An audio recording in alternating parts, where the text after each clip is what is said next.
J'ai une conviction, c'est que quand il y a un éléphant dans la salle, eh bien, l'important, c'est de ne pas faire semblant qu'il n'est pas là.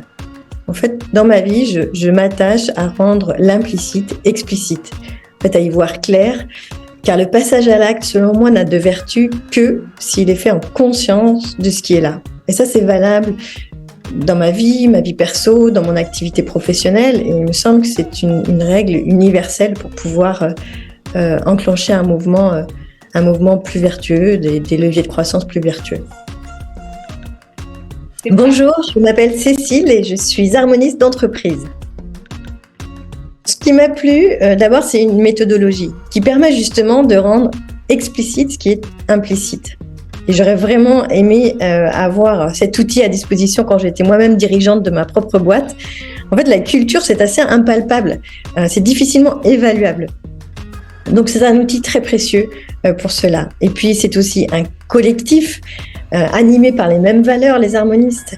C'est vraiment un océan bleu d'intelligence collective, d'énergie dans lequel j'adore naviguer. Mon expertise, elle vient surtout de mon expérience dans des PME, des ETI industriels, où j'étais par le passé manager. J'ai aussi créé et dirigé une entreprise dans le BTP. Donc, je suis comme un poisson dans l'eau, en fait, quand je suis dans des environnements industriels, BTP, ingénierie. En fait, j'ai vraiment une approche plutôt pragmatique où là, je construis une nouvelle grille de lecture avec les dirigeants, leurs collaborateurs, pour les aider à reprendre un cap, à se projeter différemment, à définir une feuille de route, et ensuite je vais jusqu'à les accompagner dans la mise en œuvre et le pilotage de ces feuilles de route. Et par exemple, j'ai accompagné la fusion de 3 sociétés sur un secteur très concurrentiel.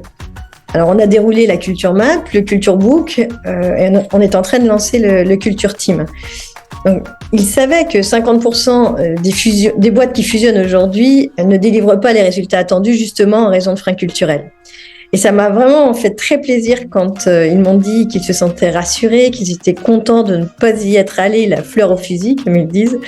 Et ils ont vraiment pu embarquer leurs centaines de collaborateurs dans le nouveau projet avec une vraie cohésion, un vrai alignement. Et ça, c'est une vraie satisfaction dans mon métier. Si vous avez l'impression qu'il y a un éléphant dans votre entreprise, que vous ne savez pas quoi en faire, appelons-nous. On peut sûrement vous aider à clarifier ce dont vous avez besoin.